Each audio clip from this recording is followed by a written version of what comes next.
कांग्रेस और विपक्षी दलों ने वोट किया है तो देश की महिलाएं उनको कभी माफ़ नहीं करेंगी।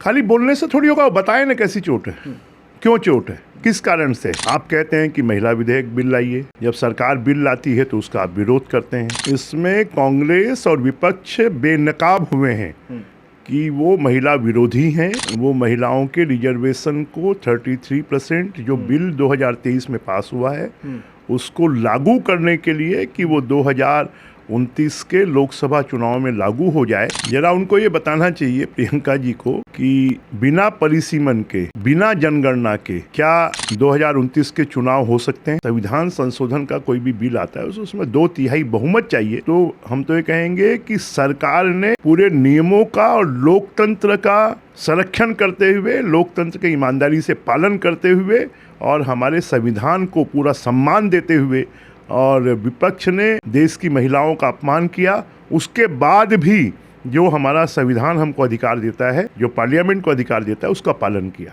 नमस्कार, सोशल संवाद में आप सभी का स्वागत है। महिला विधेयक बिल फेल हो चुका है, उस पर बातचीत करने के लिए हमारे साथ बीजेपी सांसद ब्रजमोहन अग्रवाल सर हैं। सर, किस तरह से देख रहे हैं पूरा का पूरा बिल जो है विफलतापूर्वक फेल हो चुका है? देखिए, फेल नहीं हुआ है, इसमें कांग्रेस और विपक्ष बेनकाब हुए हैं कि वो महिला विरोधी हैं। वो महिलाओं के रिजर्वेशन को 33% जो बिल 2023 में पास हुआ है उसको लागू करने के लिए कि वो 2029 के लोकसभा चुनाव में लागू हो जाए। और इसके लिए अभी जनगणना में समय लगेगा, डिलिमिटेशन में समय लगेगा, और इसलिए अभी उसको जल्दी करने के लिए और देश के प्रधानमंत्री मोदी जी ने, अमित शाह जी ने ये सोचकर कि देश की महिलाओं को न्याय मिले, बहुत लंबा समय हो गया है, ये बिल लाया था। और ये उम्मीद थी कि विपक्ष भी इसका समर्थन करेगा। विपक्ष ने इसका विरोध करके और अपने आप को देश की महिलाओं के सामने बेआबरू कर दिया। सर, वहीं बात करें, प्रियंका गांधी ने प्रेस कॉन्फ्रेंस करके कहा कि जिस तरह से मोदी सरकार पुराना बिल 2023 में लाई थी उसका हम समर्थन करते हैं। इस जो बिल में जो है कहीं ना कहीं परिसीमन और जो तमाम चीज़ें देश को गुमराह करने वाली बात कही है उन्होंने, किस तरह से देख रहे हैं आप? जरा उनको ये बताना चाहिए प्रियंका जी को कि बिना परिसीमन के, बिना जनगणना के क्या 2029 के चुनाव हो सकते हैं, उसमें महिलाओं को आरक्षण मिल सकता है। और इसलिए परिसीमन और जनगणना ये भी आवश्यक है, और इसलिए इस संविधान संशोधन बिल को उसके साथ में जोड़ा गया था और जोड़कर तीनों बिल लाए गए थे।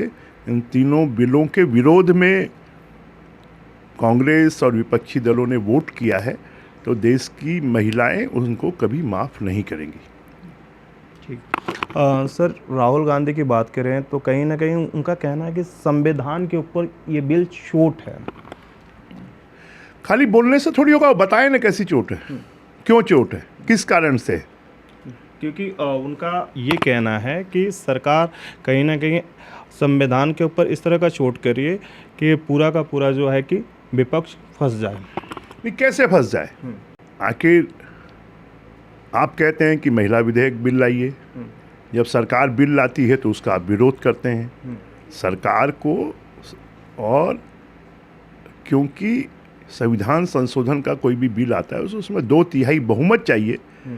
तो हम तो ये कहेंगे कि सरकार ने पूरे नियमों का और लोकतंत्र का संरक्षण करते हुए, लोकतंत्र के ईमानदारी से पालन करते हुए और हमारे संविधान को पूरा सम्मान देते हुए, और विपक्ष ने देश की महिलाओं का अपमान किया। उसके बाद भी जो हमारा संविधान हमको अधिकार देता है, जो पार्लियामेंट को अधिकार देता है, उसका पालन किया।